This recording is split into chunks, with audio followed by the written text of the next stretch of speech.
Hi, I'm Philip Driver from CommerceCentric, an e-commerce and marketing consultancy. We provide consultancy and services that deliver commercial success.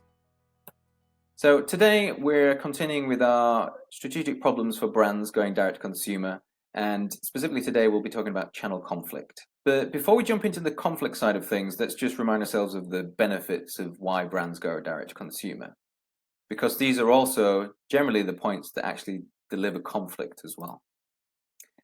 So as a brand, you now increasingly want to have a direct relationship with your consumers.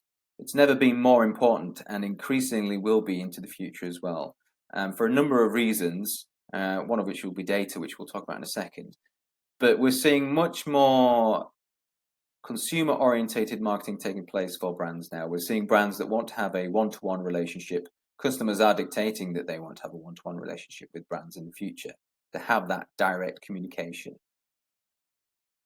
Part of that is around data as well. Data is becoming not only increasingly useful from an insight perspective, but actually increasingly valuable as a commodity. Brands have an opportunity to really build on solid foundations of communication and relationships to create data, not only to understand customers better, but to perhaps make better products in the future, to really learn from the consumers that they have about what it takes to be a competitive brand. And the other perhaps unfortunate thing that's happened over the last 20 to 30 years is that retail is really being homogenizing. It's been consolidating down into a number of key players. We've seen some huge brand names in retail disappearing from the high street. We've seen an increasing homogenization of internet retail, which promised to open up retail, but has in fact led to market leaders taking more and more market share. And so as a brand, you're having fewer conversations with fewer retailers, which generally are more focused on how those retailers might get a better price. And that's not a good position for a brand to be in. You want to be talking about product, you want to be evangelizing about product, you want to be product focused and engaged around conversation about how consumers can better understand your product, not necessarily just be into box shifting exercises with retail. Also, once you start to go direct to consumer, you obviously create a new revenue stream for your business. This potentially has much higher margins than if you were going through your retail or distribution partners. However, and this is something we'll talk about in a follow-up topic, there are lots of costs around doing that, not only from an operational and infrastructure point of view, but from a teams, marketing, and solutions point of view as well, which again, as I said, we'll pick up in another topic. It helps you expand your market reach. So when you're talking only to retail and distributors, you are limited to whatever the reach of those partners is. Now, if you are going direct to consumer, you can choose to open any market you should choose. You may do that in a limited fashion or in a complete fashion, but you have the options to now go direct to consumer in any market, and in fact, perhaps in any channel that you might want to in the future. Again, there's operational concerns around that, but you do have the option. You can test and range more product. You could potentially have endless range. You could have test product, new product, crowdsourced product, where you can use your consumers to decide what they would like to see from you in the future. You can be much more experimental around product. You could try new product bundles that perhaps retail wouldn't normally look at. You can create an ecosystem around your product, again, that retail may not be interested in. It opens up more opportunities around that. And be all and end all really around all of this, the reason to go direct to consumer is it just puts more control into the power of and power into the hands of the brand. Gives you much more access to be able to do things, more options to be able to look at. However, this is quite an unusual position that brands now find themselves in. Traditionally, if we think of a normal marketing funnel, brands have sat at the top of that funnel. They've created the above the line, they've created the awareness at the top level of product, and they've been good at kind of that product marketing. Everything below that, they have really outsourced to partners and have never had to really think about in more complex terms than passing it to that partner and providing that partner with resources. Now, in the direct-to-consumer channel, they have to be involved in that entire process. They have to understand that process, and they have to perhaps change and build whole new strategies, systems, processes, and teams to be able to deliver that funnel, as they're replacing pretty much all of the things on the right of this diagram here and going direct to consumer. And that is a very big undertaking. That should not be kind of underestimated. The amount of effort and benefit that the retail and distribution partners bring, obviously at a cost, but do bring and have been doing for a long time for brands. And so to then go direct to consumer, you have to really think in very strong terms about everything you're doing. It also means that your direct channel is now in direct competition with all the other parts of the environment, with all the importers, the distributors, the retailers, the e-tailers, those physical stores. That's all in competition with the direct consumer channel. And we can try and mitigate that, but it is competition nonetheless. So if we want to deal with that, we have to understand the players in the space. Now, the most important people that we should always keep top of mind are the customers. Now, from a customer point of view, you're looking for products that you believe enhance your life, that you think will enhance your enjoyment or your ability to do things. You are looking for products that you want to buy. The worst thing that could potentially happen between you and retail or brand or wherever you buy your product from is that you don't have information about a certain product, that you are misinformed about a product, or that you're simply confused about a product. If any of those conflict points come to bear, if any friction becomes apparent within the channel, you are more likely to then go look at a different product. That's the simple fact. And so whenever we're looking at things from a channel conflict point of view, we should really put the customers at the heart of everything. People talk about kind of customer-centric marketing. It really has to come to bear irrespective of kind of whether or not we're worried about channel conflict or not, because customers need to be able to have access to product information. And so making sure that is always still happening, irrespective of which channel they're using, is going to be the most important thing to think about. So you're going to think, do they have the right media? Do they have the right information? Do they have a strong value proposition to understand? Do they have calls to action? More than anything, are the journeys to sale clear, compelling, and easy to understand? If they're not, then you have a problem, irrespective of whatever the retail channel might be that they then choose to buy that product from. So really make sure that is as easy as possible for customers is the most important thing. From a retailer point of view, as a retailer, you want to know that you've got the right information, the right product training, that you can then showcase product in the right way to be able to sell it effectively. So product training, point of sale material, co-marketing, marketing information, clear information on how to sell that product. That's what you're looking for from the brand. And ideally, you're also looking for support. You're looking for links to retail from the brand, where to buy.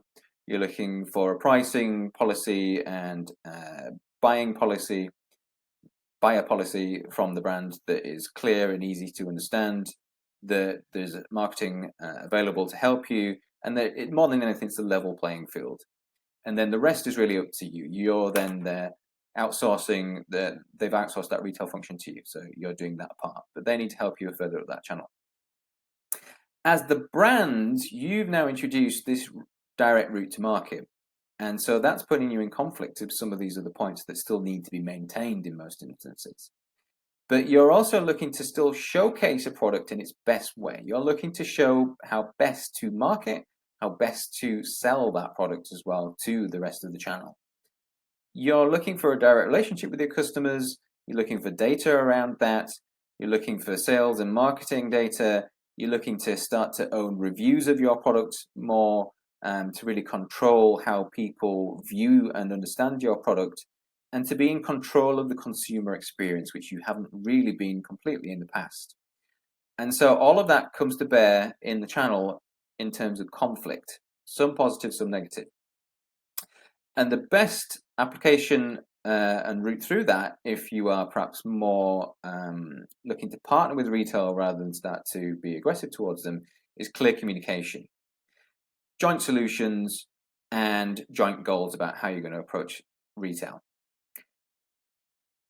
And if we think in terms of positioning for direct to consumer, and we've created this blue ocean style graph here where we've got experience on the left and price along the bottom there. Now, within the market, there's always going to be somebody that's undercutting the market. Maybe that's, eBay retailers from abroad, that's some grey importers, that's just cheap stock that happens to have come from somewhere. There's always going to be somebody that's selling things at a cheaper price. As a brand, you're probably already monitoring that in some fashion and managing kind of supply chains and logistics around kind of how you're going to mitigate that in market, irrespective of the channel that might be happening around that. But there is always going to be somebody cheaper in the market, and that does affect pricing. And I'm sure your retail partners kind of complain about those aspects of the market back to you. You then have retail who are very clearly positioned as good price, excellent experience. They've been doing this a very long time. They understand their customers that they can reach. They understand how to sell product. They're very, very good at it. They've been doing it a long, long time. Now, as a brand, you've now entered this space.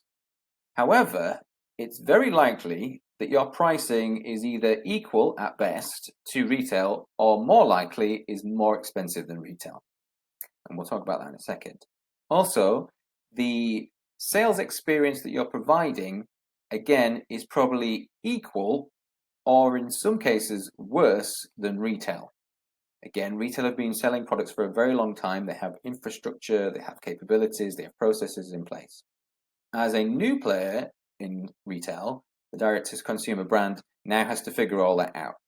And level of investment will dictate some of that as well. Level of aggressiveness that you want to take will dictate some of that. But it's probably, truth to be told, you're probably experience-wise, from consumer experience-wise, about the same as retail. So what are you going to do about that? Because that is not a good position to be in. If you were a retailer versus a retailer, and you're more expensive, and your store is not as good, there is very little that you can do beyond changing pricing to compete now.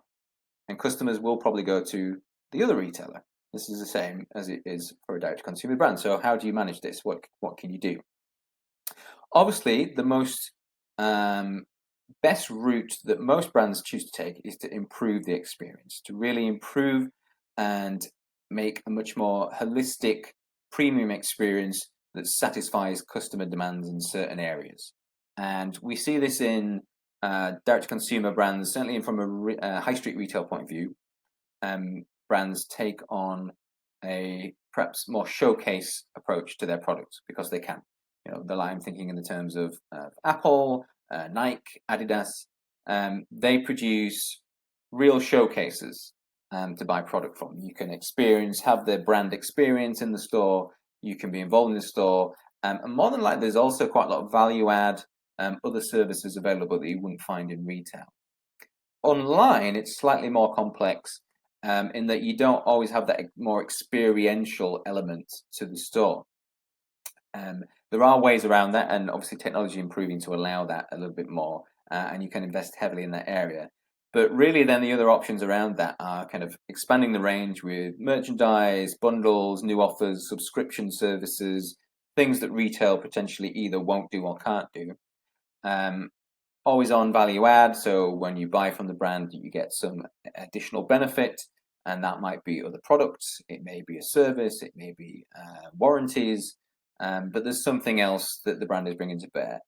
And there's also things like aftercare, out-of-box experience, this unboxing experience that you might bring to bear as well. The trouble with some of these things is that they can also be replicated in retail, and retail will be asking you why can't they be part of that as well. So again, levels of competitiveness that you want to take around this will detect some of that. The other option and the other strategic problem you'll have will be about product pricing. As a retailer, you want to sell products, but as a brand, you want to show value in a product. And those are two conflicting points of view, unfortunately, because, and let's put you in the shoes of the direct-to-consumer e-commerce director, manager, who's having to manage a store. he belongs to the brand. He has to follow the brand philosophies. He's trying to show value in the brand. He's trying to show the products in its best possible light. But he's probably also got a revenue target sat above his head. How's he going to hit that target when his store is perhaps the same as retail and his price is more expensive? He's got a problem there. So what is he going to do about that? Again, we can talk about premium value add, and that will go a long way. Customers do want to buy from brands directly, and we're seeing that more and more. There's much more trust. There's much more engagement from that side of things. But for the customers that want the thing at the price that they can afford, they may still gravitate towards retail to get the price points that they need. And so what are you going to do about that? Now, if you start to control pricing too much, if you start to align yourself with retail pricing, you are putting yourself in a very dangerous legal position. You should always take legal advice about kind of how you're going to approach market pricing when you're going direct to consumer. Speak to your legal team, I advise you to. Around that, because you can, just on that, you can be in a position where it could be deemed that you are in collusion with retail, which is definitely not a place you want to be. And unfortunately, it also means that once you're in that market, once you choose to go direct to consumer, you by necessity have to be in competition. It has to be shown that you are at least trying to compete in that market. And so you need to think about pricing. Now, it may be that you just stick with your recommended retail pricing, and that's what you do. I think you're going to struggle with that. There's other options around that. Things that you can bring to bear: sales and promotions. Obviously, most stores have sales. Most stores have promotions. You may also think about life cycle pricing of products. So, what's the pricing going to be over the life cycle of your products? How are you going to manage that? And that, again, as the brand, you're probably thinking in those terms from a retail perspective anyway. There's no reason why not to bring that to bear within your stores as well, to kind of have pricing that's aligned to the life cycle of a product. You may bring to bear other marketing channel options around affiliates. So looking at coupons, niche audiences that you might want to give certain benefits to, say like students that would get a 10% discount always. That's direct but non-direct, if you like, pricing strategies that you might bring to bear, or promotion strategies that you might bring to bear, that will allow you to level the playing field in some instances around retail pricing. You might have end-of-life offers. As the brand, you'll probably build up a certain stock around certain items that you may then keep from the rest of the market to give you some exclusive product. There's various options, trading options that you want to bring to bear about that. But the majority of brands tend to work towards the premium experience, and that does require investment. And perhaps a lot of effort internally. So there's, again, operational costs, which we'll pick up in another topic further down the line. But it does mean you have to be thinking about conflict through everything that you do. So hopefully that's given you some good jumping off points about how to manage conflict, the types of conflict that's likely to arise when, as a brand, you decide to go direct to consumer. If you'd like to know more or see any of the topics on the subject, please do head over to CommerceCentric.com. We do have a full blog, video guides on there as well. And obviously, if you do want help from a consultancy and services point of view, we're more than ready to have a chat with you at your convenience. So please do check back in on the next video, and looking forward to speaking to you in the future. Thanks a lot. Bye.